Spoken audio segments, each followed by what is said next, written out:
Jangan lupa subscribe YouTube channel Metro TV News dan jangan lupa nyalakan notifikasinya. Pemirsa, pemerintah resmi memberlakukan pengetatan perjalanan dalam negeri sebelum dan setelah masa peniadaan mudik Lebaran 2021. Apa saja aturannya akan dijelaskan oleh rekan Valencia Melvinci dalam segmen At Large. Silakan, Valen.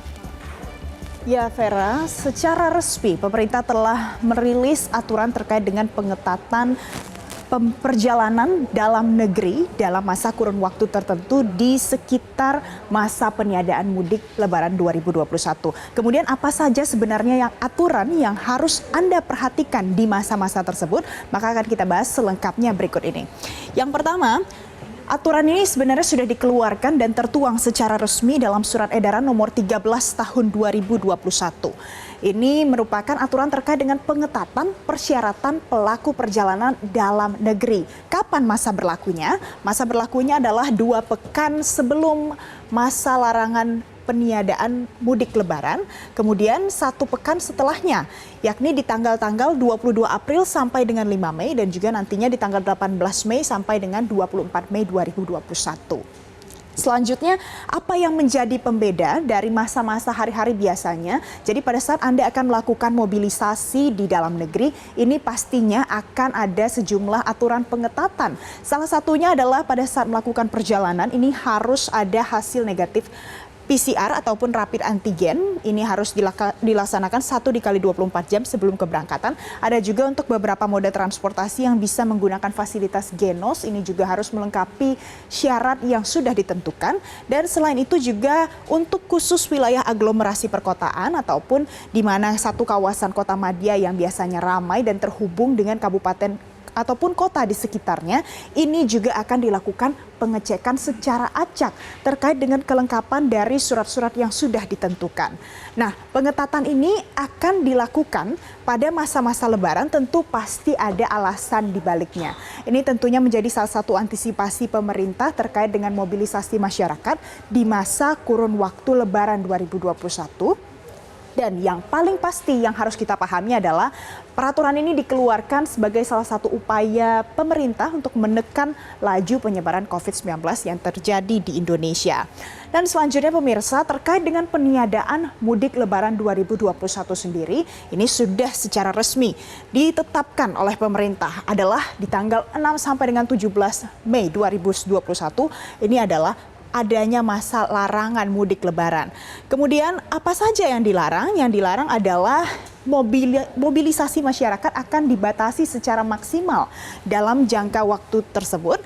Kemudian tidak hanya di dalam negeri saja. Ternyata WNI yang berencana kembali ke tanah air juga bahkan diimbau untuk menunda perjalanannya kembali ke Indonesia. Nah, selanjutnya, pada saat kita bicara soal peniadaan mudik 2021, tentu ada beberapa alasan yang ditoleransi oleh pemerintah. Muncullah dalam pengecualian peniadaan mudik Idul Fitri 1442 Hijriah. Apa saja itu? Yang pertama adalah distribusi logistik. Tentu ini adalah yang bersifat esensial. Ini masih bisa tetap diperbolehkan untuk beroperasi untuk memenuhi kebutuhan kehidupan sehari-hari masyarakat.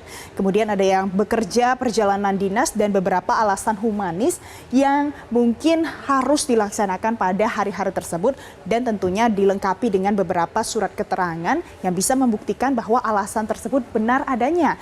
Misalnya seperti kunjungan duka, adanya kepentingan ibu hamil, melahirkan, dan juga kepentingan lain yang di luar dari kepentingan dinas namun harus dilengkapi dengan surat dari lurah ataupun kepala desa yang bersangkutan. Selanjutnya kita lihat pula apa sebenarnya surat izin keluar dan juga masuk yang nantinya akan berlaku di masa pengetatan dan juga peniadaan mudik Lebaran 2021 ini. Nantinya akan ada pihak berwenang yang melakukan pengecekan surat izin keluar dan juga masuk. Di mana pengecekannya? Ini penting untuk dicatat pemirsa karena nanti akan dilakukan pengecekan 1 di rest area tempat beristirahat pada saat melakukan perjalanan. Yang kedua adalah di titik-titik checkpoint. Biasanya pihak kepolisian maupun TNI dan juga beberapa pihak berwenang lainnya akan membuat posko-posko checkpoint pada masa di mana prediksi mobilisasi masyarakat akan meningkat. Yang ketiga adalah di perbatasan kota besar. Dan yang terakhir adalah di titik penyekatan yang nantinya akan dibangun juga poskonya terkait dengan masa PPDN yang diberlakukan di Indonesia ini.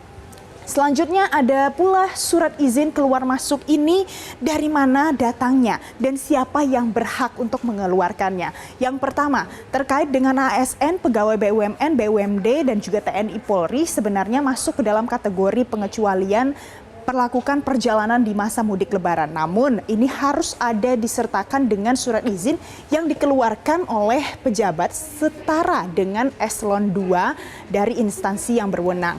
Kemudian di sini juga ada pegawai swasta yang mungkin memang harus melakukan perjalanan terkait dengan dinas, juga harus disertakan dengan surat izin yang tertulis dari pemimpin perusahaan. Dan tidak kalah penting juga adalah pekerja informal serta masyarakat umum yang mungkin juga harus melakukan perjalanan karena ada beberapa alasan mendesak. Ini juga bisa melakukannya, tapi harus dilengkapi juga dengan surat izin tertulis dari kepala desa ataupun kelurahan. Kemudian pemirsa, bagaimana dengan adanya pelanggaran dari aturan yang sudah ditetapkan tersebut? Pasti ada konsekuensi berupa sanksi yang akan diterapkan dengan tegas oleh pemerintah Indonesia. Apa saja itu? Yang pertama, dinyatakan juga bahwa sanksi bagi pelanggar ini bisa mendapatkan denda maksimal sampai dengan 100 juta rupiah. Ini sesuai dengan pasal 93 yang tertera secara jelas di Undang-Undang Karantina Kesehatan. Kemudian jika yang melakukan mobilisasi pada masa peniadaan ini nantinya akan ada tilang dan juga penyitaan kendaraan. Nantinya karena memang alasannya yang lebih manusiawi, semua yang tetap melakukan perjalanan di masa pelarangan ini bisa jadi disita kendaraannya. Bagaimana dengan penumpangnya? Penumpangnya diantarkan kembali ke daerah asalnya oleh Dinas Perhubungan yang sedang bertugas pada saat itu. Kemudian ada pula isu-isu yang kerap kali kita dengar terkait dengan surat izin keluar masuk ini. Ternyata ada saja biasanya oknum-oknum yang biasanya bisa melakukan pemalsuan surat. Pemirsa harus hati-hati karena tentu ada saja sanksinya. Di sini pemalsuan surat dapat berujung pada ancaman pidana sesuai dengan pasal 267 ayat 1 KUHP dan juga pasal 268 ayat 1 dan 2 KUHP dengan ancaman kurungan selama 4 tahun penjara. Jadi ini adalah sanksi-sanksi yang harus diperhatikan jika seandainya dilakukan pelanggaran, bisa saja diterapkan dengan tegas pemirsa.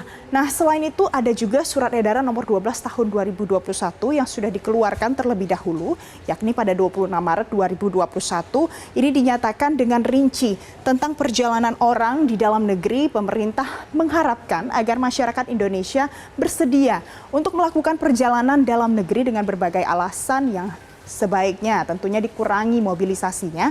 Ini namun tetap bisa dilakukan dengan menerapkan protokol kesehatan 5M secara ketat. Tentunya menggunakan masker secara benar dan kemudian menjaga jarak, menghindari kerumunan, mencuci tangan baik dengan sabun maupun hand sanitizer. Ini adalah menjadi kebiasaan yang sudah melekat dalam kehidupan kita sehari-hari. Dan yang tidak kalah pentingnya pemirsa adalah pada saat melakukan perjalanan sebenarnya tidak diperkenankan untuk berbicara dalam jangka waktu yang panjang, baik satu arah maupun dua arah, secara langsung maupun melalui sambungan telepon. Ini juga tentunya menjadi salah satu upaya untuk menekan laju penyebaran COVID-19 di Indonesia.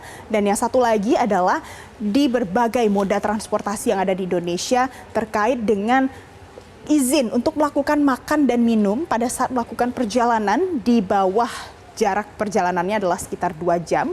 Ini diharapkan untuk tidak melakukan makan dan juga minum kecuali untuk alasan-alasan tertentu saja. Nah, pemirsa, itu tadi adalah paparan terkait dengan apa saja sebenarnya aturan yang sudah disiapkan oleh pemerintah terkait dengan PPDN tersebut. Dan tentunya masyarakat diajak agar bisa menaati aturan-aturan ini dan juga berpartisipasi secara aktif membantu pemerintah bersama-sama menekan laju penyebaran COVID-19 di Indonesia. Demikian paparan hari ini, Vera. Baik, terima kasih Valencia Melvinci atas pemaparan Anda.